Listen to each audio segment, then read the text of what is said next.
Is it really safe to live in India today? Sometimes I imagine India as one big story where every day is just another chapter we scroll past. But then NCRB 2024 data reminds me this story is not that simple. Why I am saying this? चलिए जानते हैं इसके पीछे मसला क्या है.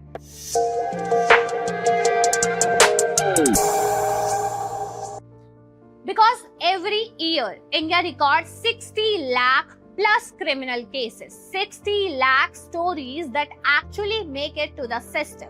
And the uncomfortable part, this is only the reported part. The real number can be higher. I remember thinking crime is mostly physical, visible, obvious, but now it doesn't even need that. Cybercrime has changed everything. In recent years, there has been 15 to 17% sharp rise in cybercrime cases. Online fraud, fake calls, digital arrest, scam. People are losing lakhs in minutes, sometimes without even realizing what happened.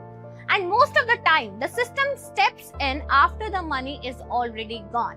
Then I think about women's safety. Every year, India reports lakh cases of harassment, assault, domestic violence, stalking. And behind these numbers, there is another truth.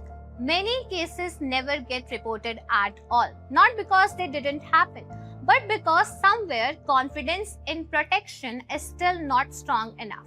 And then comes sexual exploitation, which no longer stays in one form. Fake identities, mocked images, online blackmailing, grooming, it's all part of a digital pattern now.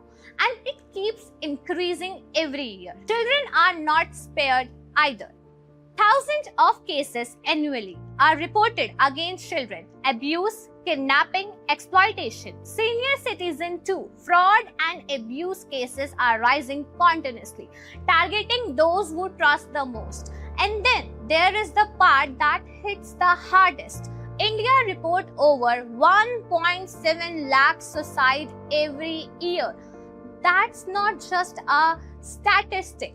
That's 1.7 lakh lives, each with a different reason, a different pain, and a different silence. And it makes you pause and ask what was missing before it reached the point. When you put all of this together, it doesn't feel like separate issue anymore. It feels like one big system trying to handle too many changing realities at once. Crime is evolving. It's faster, smarter, more digital. But the question is not just about crime anymore. It's about response. Because if cybercrime is rising by nearly 15 to 17%, if women's safety cases are still in lakhs every year, if suicide are in lakhs too, then the question becomes unavoidable. Are we just living in a safe country or a country constantly trying to become safe? And maybe that's the story NCRB 2024 is really telling us, not just number, but the gap between reality and response.